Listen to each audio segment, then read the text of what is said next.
இந்த ரிவ்யூவில் எந்த மூவி பற்றி பார்க்க போகிறோம்னா சிறை படத்தோடைய ஸ்டார்டிங்கில் விக்ரம் பிரபு போலீஸ் ஏட்டாக இருக்காரு. அவரும் இன்னொரு 2 போலீஸையும் வேலூர் ஜெயிலேருந்து சிவகங்கை கோர்ட்டுக்கு ஒரு கைதியை கூட்டிகிட்டு போக சொல்லி அனுப்பி வைக்கிறாங்க.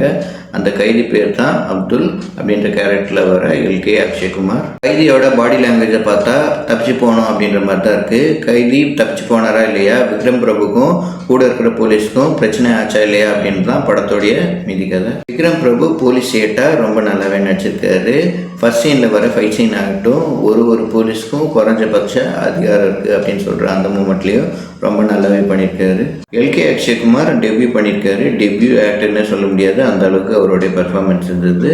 லவ் அண்ட் இமோஷன் சீனில் ரொம்ப நல்லாவே பண்ணியிருக்காரு. அதுலேயும் கிளைமேக்ஸ் போர்ஷனில் இமோஷன் சீனில் நல்லாவே ஸ்கோர் பண்ணியிருக்காரு. அதர் கேரக்டர்ஸில் வந்த ஆக்டர் அனிஷா அனில்குமார், ஆனந்தா தம்பிராஜா, மூனார் ரமேஷ், தேனப்பன் எல்லாருமே கேரக்டர்ஸை ரொம்ப நல்லாவே பண்ணியிருக்காங்க. டைரக்டர் சுரேஷ் ராஜகுமாரி இந்த படத்தை டைரக்ட் பண்ணியிருக்காரு. ஸ்டோரி ஸ்க்ரீன் பிளே தமிழ் பண்ணியிருக்காரு. தமிழ் இதுக்கு முன்னாடி விக்ரம் பிரபு வச்சு டானாக்கார மூவி எடுத்திருக்காரு. ரியலிஸ்டிக்கான போலீஸ் ஸ்டோரியை எடுத்திருந்தாரு. இந்த மூவி உண்மைக்கு நெருக்கமான பல காட்சிகள் வச்சிருக்காரு. இந்த ஸ்டோரி ஸ்க்ரீன் பிளே தமிழ் பண்ணதுனால கூடுதல் பலம் சேர்க்குது. படத்தோடைய பாசிட்டிவ் நெகட்டிவ் ரெண்டுமே பார்க்கலாம். யூஸ்வலான லவ் ஸ்டோரினா பொண்ணுடைய மாமனோ அண்ணனோ பிரச்சனை பண்ணுவாங்க. அதே மாதிரி டெம்ப்ளேட் கதையை தான் இந்த படத்துலையும் வச்சுருக்காங்க. இந்த படம் 2 hours போகுது.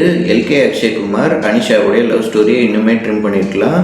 அதுதான் லேக்னு எனக்கு தோணுச்சு. அதை ட்ரிம் பண்ணியிருந்தா 1 hour 30 minutes படம் முடிஞ்சிருக்கும். மூனார் ரமேஷ் இந்த படத்தில் போலீஸ் இன்ஸ்பெக்டர் நடிச்சிருக்காரு. அவர் வர சீனு எக்ஸ்ட்ராடனரி சீனே சொல்லலாம்.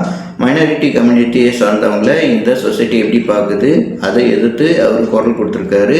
அந்த சீன் ரொம்ப நல்லாவே இருந்துச்சு. தேனப்பன் இந்த படத்தில் சிவகங்கை கோர்ட்டு ஜட்ஜாக நடிச்சிருக்காரு. அந்த கேஸை சால்வ் பண்ணுற விஷயம் ரொம்ப நல்லாவே அமைஞ்சிருக்கு.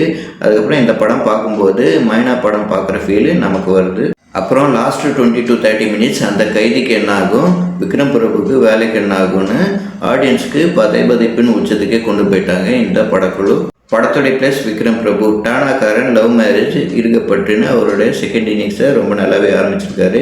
இந்த மூவியில் கிளைமேக்ஸ் போர்ஷன் கிட்ட உடஞ்சி நிற்கிற அந்த மூமெண்ட்டு, அதுக்கப்புறம் கைதியை மோட்டிவேஷன் பண்ணுற அந்த மூமெண்ட்டு, அதுக்கப்புறம் அவர் வர ஒரு சீன்லேயும் ரொம்ப நல்லாவே ஸ்கோர் பண்ணியிருக்காரு. மொத்தத்தில் இந்த படம் எப்படி இருக்குன்னு கேட்டிங்கன்னா, ஒரு தரமான ஆக்ஷன் த்ரில்லர் பார்க்கணுன்னா இந்த படத்தை தாராளமாக ட்ரை பண்ணலாம். இந்த மாதிரி வீடியோ பார்க்கணும் எங்கள் சேனல் லைக் பண்ணுங்கள், ஷேர் பண்ணுங்கள், சப்ஸ்கிரைப் பண்ணுங்கள். தேங்க்யூ.